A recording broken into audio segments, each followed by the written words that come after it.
Bilionea alimgeukia Rehema. Sasa, niambie, bibi yako alikuwa nani? Na usiniambie alikuwa mchawi.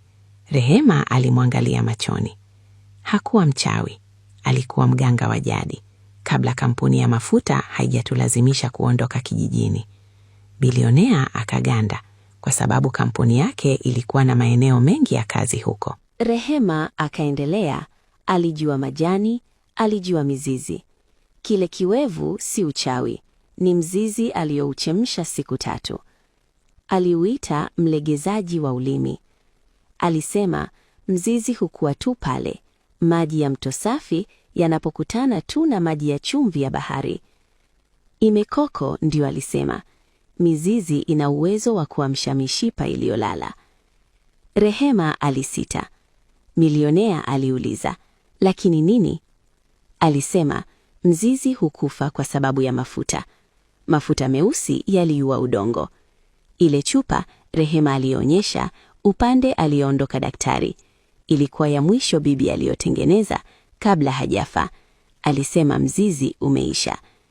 Ukimya mzito ukajaza chumba. Ukweli ulimpiga bilionea kwa nguvu. Biashara yake, chanzo chake ya utajiri mkubwa, huenda iliharibu asili iliyokuwa na tiba ya mwanaye. Wiki moja baadaye, habari zilienea kila mahali. Kisa cha mwana wa bilionea aliyekuwa bubu kuanza kuongea baada ya kunywa kiwevu kichafu ilienea duniani. Vituo vya habari kutoka kote ulimwenguni vilikuwa nje ya geti. Bilionea Edwin Malechela aliamua kumaliza uvumi. Akaita mkutano wa waandishi wa habari katika ukumbi mkubwa wa taasisi ya bilionea. Kamera zikamulika. Bilionea alisimama kwenye kipaza sauti akiwa nadhifu, lakini hakuwa peke yake. Kulia kwake alisimama Ryan akiwa amevaa suti. Kushoto kwake alisimama Rehema. Rehema alionekana amebadilika kabisa. Nywele zake zilikuwa zimesukwa vizuri. Ngozi yake iling'aa na alivaa gauni zuri la bluu. Hakuonekana kama mtu wa kusaidiwa. Alionekana kama sehemu ya familia ya bilionea.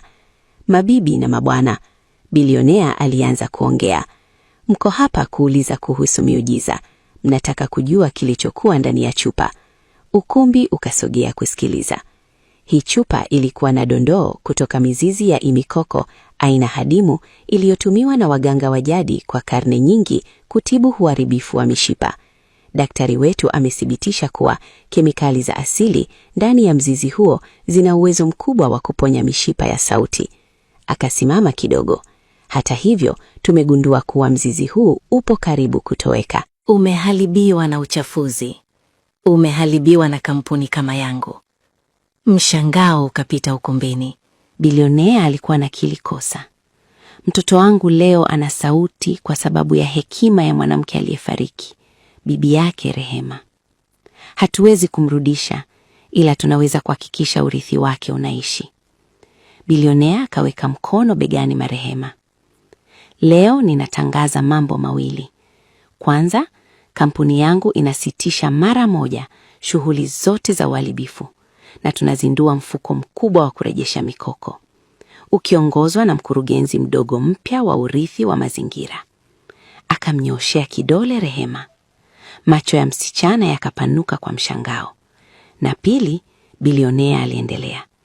Ninatangaza kupanuka kwa familia yangu. Rehema si mgeni tena, ni binti yangu na ni dada wa Ryan. Kamera zikachanganyikiwa, waandishi wa habari wakapiga kelele za maswali. Ryan, unaweza kuongea? Tupe neno. Ryan akasogea kwenye kipaza sauti. Alionekana mdogo, lakini alisimama imara. Akatazama kamera zinazomulika, kisha akamtizama Rehema. Akasogea karibu na kipaza sauti. Alisema, sauti yangu. Sauti ikivuma kwenye vipanza sauti, ukumbi hukanyamaza. Ryan akaendelea kuongea. Hii sauti yangu si yangu peke yangu.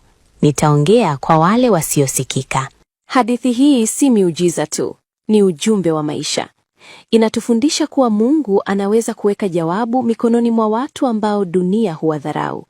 Wakati pesa na elimu zilizunguka dunia kutafuta suluhisho, Mungu aliweka uponyaji katika unyenyekevu, maumivu na hekima iliyosahaulika.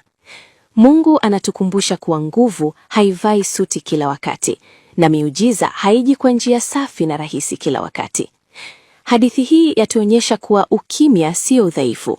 Watu wengi wapo kimya si kwa sababu hawana cha kusema, bali kwa sababu maisha yamefunga sauti zao.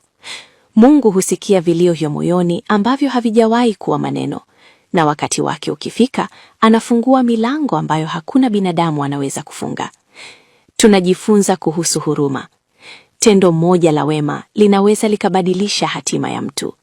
Rehema hakuwa na chochote, lakini alitoa kila alichokuwa nacho, na Mungu aliheshimu utii wake, ujasiri wake na upendo wake. Hadithi hii pia inatufundisha unyenyekevu. Maarifa yalishindwa, pesa zilishindwa, heshima ilishindwa, lakini hekima iliyotokana maumbaji wa Mungu ulishinda. Wakati mwingine inabidi tuache kiburi ili tupokee ukweli. Zaidi ya yote, hadithi hii inatukumbusha kuwa Mungu hana bahati nasibu. Hakuna kilichotokea kwa bahati mbaya. Maumivu yalikuwa maandalizi. Kukutana kulikuwa mpango. Kile kilichoonekana kama mwisho kilikuwa mwanzo mpya. Kama unajisikia hupuuzwi, hausikiki au umesahaulika, kumbuka hili. Mungu anaona kila machozi. Mungu anakusikia. Mungu bado ana mpango na wewe. Na kama una sauti leo, itumie. Sema kwa ajili ya wasiosikika. Simama kwa ajili ya waliopuuzwa. Penda bila masharti, kwa sababu miujiza haiji tu kwetu. Mara nyingi Mungu anataka ipitie kwetu. Kama hadithi hii imekugusa, andika maoni yako. Umejifunza nini na unaangalia kutoka wapi? Na usisahau kusubscribe, kulike na kushare kwa hadithi zaidi zenye nguvu na mafunzo ya maisha. Mungu akubariki. Kwa heri.